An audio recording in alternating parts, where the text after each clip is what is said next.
Fellow Nigerians, today, June the 12th, marks another Democracy Day anniversary and an occasion to celebrate freedom and unity of our nation.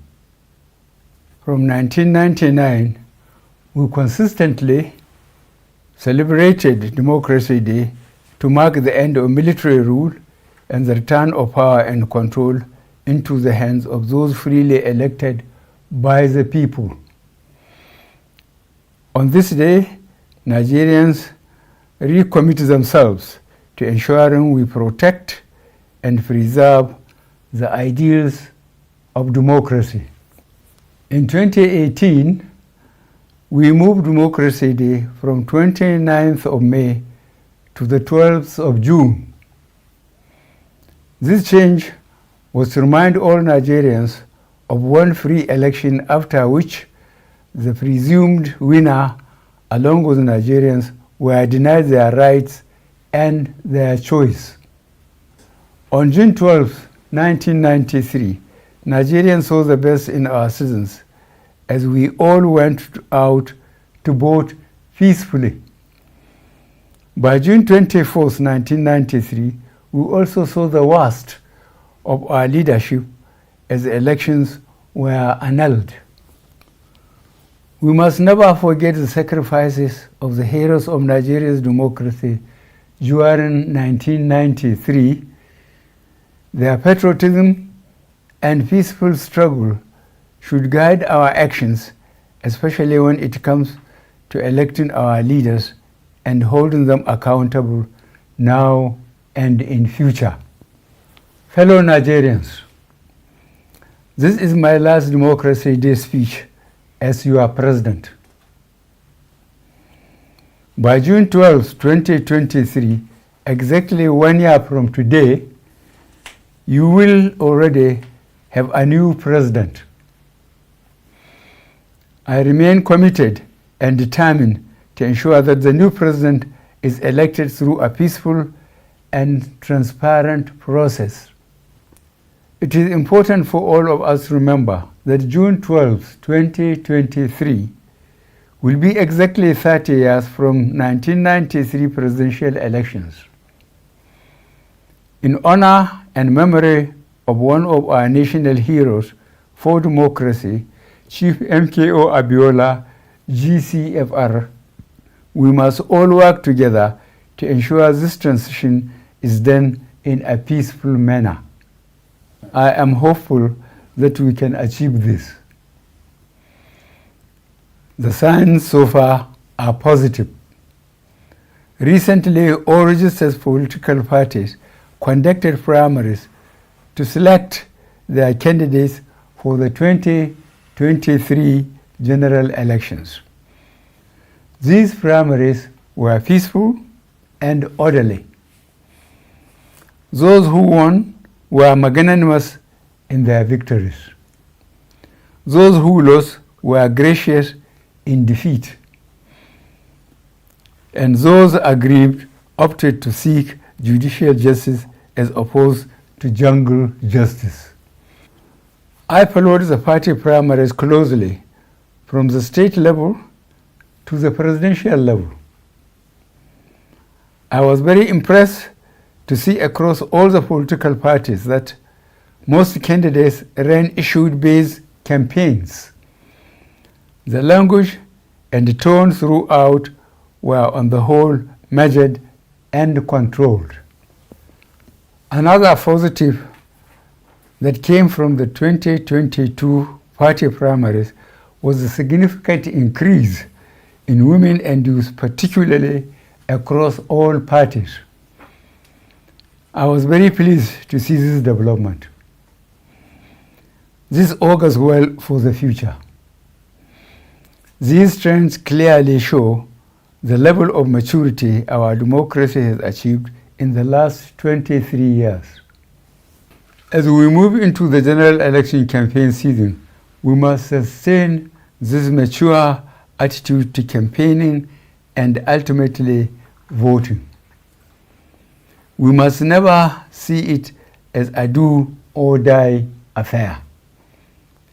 We must all remember democracy is about the will of the majority. There must be winners and losers. I will therefore take this opportunity on this very special day to ask all candidates to continue running issue-focused campaigns and to treat opponents with dignity.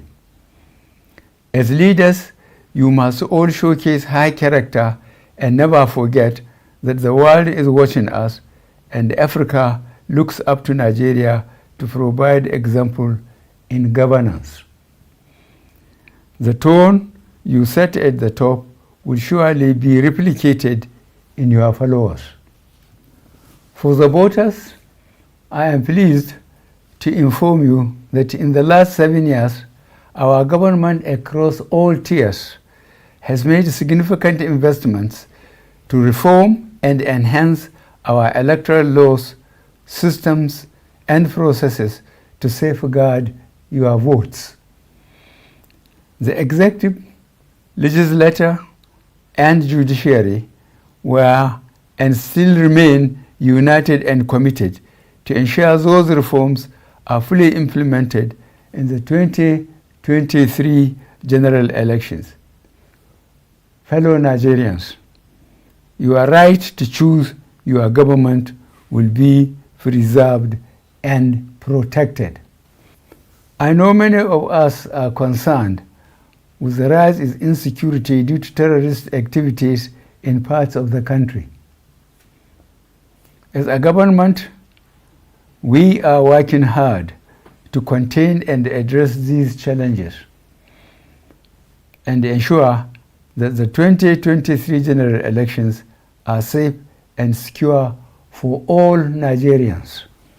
To achieve this, however, we must all contribute. It is not the job of government alone. I ask all citizens to support and cooperate with our security agencies by reporting any suspicious characters and activities to law enforcement agencies. We can only have a safe country if we are able to prevent crime, not after the crime has been committed. On this special day, I want us all to put all victims of terrorist activities in our thoughts and prayers. I am living daily with the grief and worry for all those victims and prisoners of terrorism and kidnapping. I and the security agencies are doing all we can to free those unfortunate countrymen and countrywomen safely. For those who have lost their lives, we will continue to seek justice for their families against the perpetrators. For those currently in captivity, we will not stop until they are freed and their kidnappers are brought to justice. If we all unite, we will be victorious against these agents of terror and destruction. We have reformed some of our security structures. Some of the defense assets we procured 3 years ago have arrived and have been deployed. Our cybersecurity and surveillance systems are being upgraded to further enhance our ability to track and trace criminal elements.